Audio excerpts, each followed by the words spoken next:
Hello, and welcome to Algebra Unit 3, Concept 3, Lesson 4. Today, scholars will solve quadratic functions by completing the square. So, let's take a look at this. Enrique and Nadim have each solved this equation differently.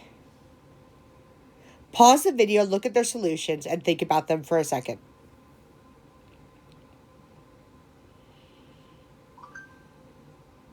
What do you notice, hopefully you pause this, about Nadim and Enrique's solutions? They both got the same solutions. They got them different ways. So let's look at those more carefully and think about it. Enrique did factoring. What did Nadim do? Enrique solved by factoring. Nadim completed the square. So let's talk about how we complete the square. So, we look at this. What value of C would make x squared plus 6x plus c a perfect square? Trinomial. Okay, so first of all, we can represent x squared plus 6x as with algebra house. So here's our x squared, it's a big square. And then each of these represents an x. In order to make this into a square, to arrange these as a square, the first thing we're going to do is we're going to take some of these x's over here, half of them, so there's 6, so we're going to take 3 of them, and we're going to move it over here to the bottom. So now that we've done that, we could complete this square by simply putting 1s down here. And I would need 1, 2, 3, 4, 5, 6, 7, 8, 9 1s. So this would be a completed square. It's x plus 3 times x plus 3 by adding 9 to it. So we would take this expression, x squared plus 6x. If we add 9 as our c, then we can turn it into x plus 3 squared. So what does that actually look like? So how do we complete the square? So we are going to have x plus some number times x. So in the other case, it was 6x, right? But it could be any number. Let's say instead of 6x, we use 8x.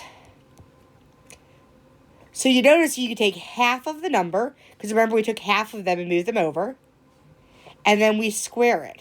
So when we had 6x, we took half of it, 3, and squared it 9.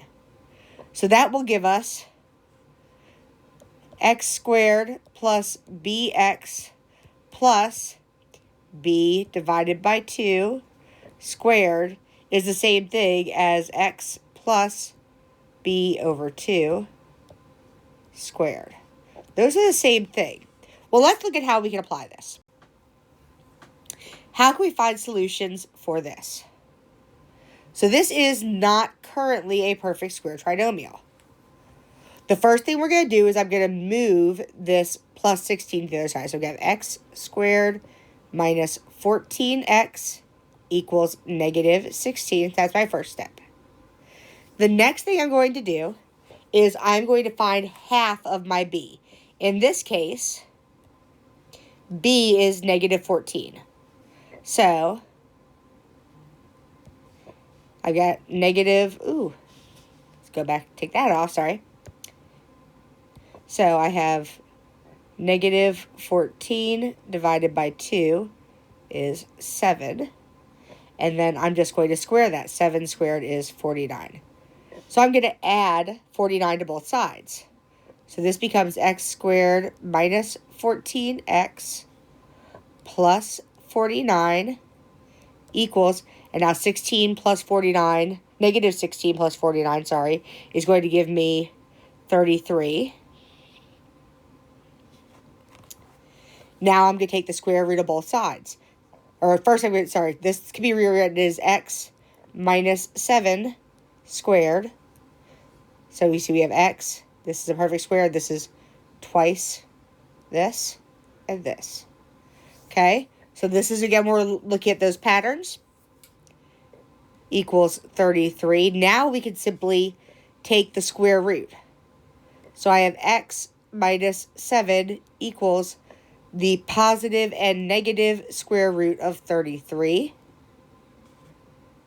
Well, now we still haven't solved for x. We still need to solve for x. I need to add 7 to both sides. So I get x equals 7 plus m minus the square root of 33.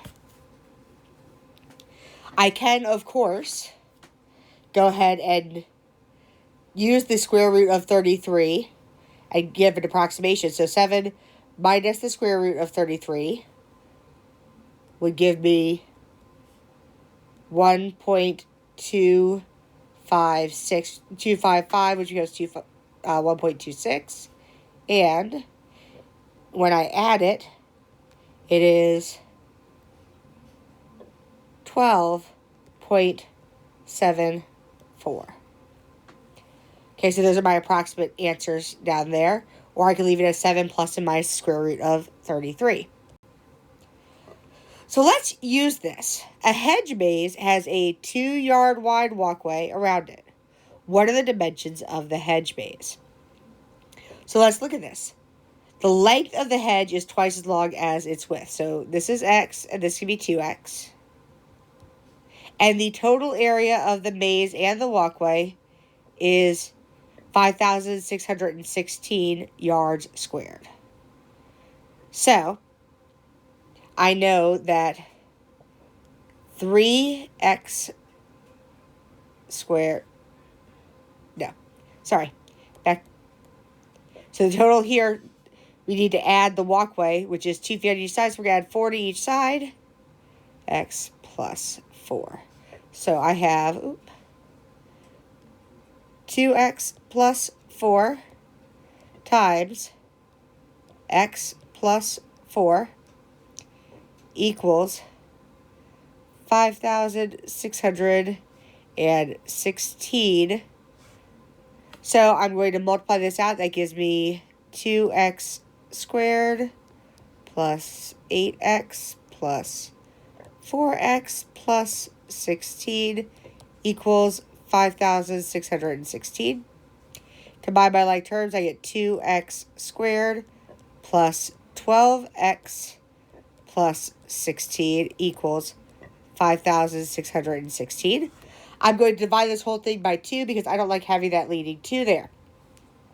So that gives me x squared plus 6x plus 8 equals 5616 divided by 2 is 2,808. I'm going to subtract 8 from both sides, so I get x squared plus 6x equals 2,800. Now, to complete my square on the left, I take half of 6, which is 3, and square it, which is 9. So I'm going to add 9 to both sides. So I have x squared plus 6x plus 9 equals 2,809. So this is x plus 3 squared equals 2,809. Make this a little bit so you can read it better. So then I'm going to do x squared root. So I have x plus 3 equals the positive and negative square root of 2,809. So this is x equals negative 3 plus and minus the square root of 2,809. Well, of course, I cannot have a negative answer here. So I know it must be plus. So I'm going to do, so my calculator, I'm going to do negative 3 plus the square root of 2,809 gives me 50. So x equals 50. Nice and easy. X equals 50. If x is 50, the dimensions of my maze are 50. 50. Wow. 50 by 100. Last one. We're going to find the value of x if the area of the rectangle is 54 square units. So, if this is 54, then I have x minus 4 times, x minus 4 times 3x. 3x equals 54. So that gives me 3x squared minus 12x equals 54. I'm going to divide everything by 3. I have x squared minus 4x equals 18. So half of 4 is 2. 2 squared is 4. So I'm going to add 4 to both sides.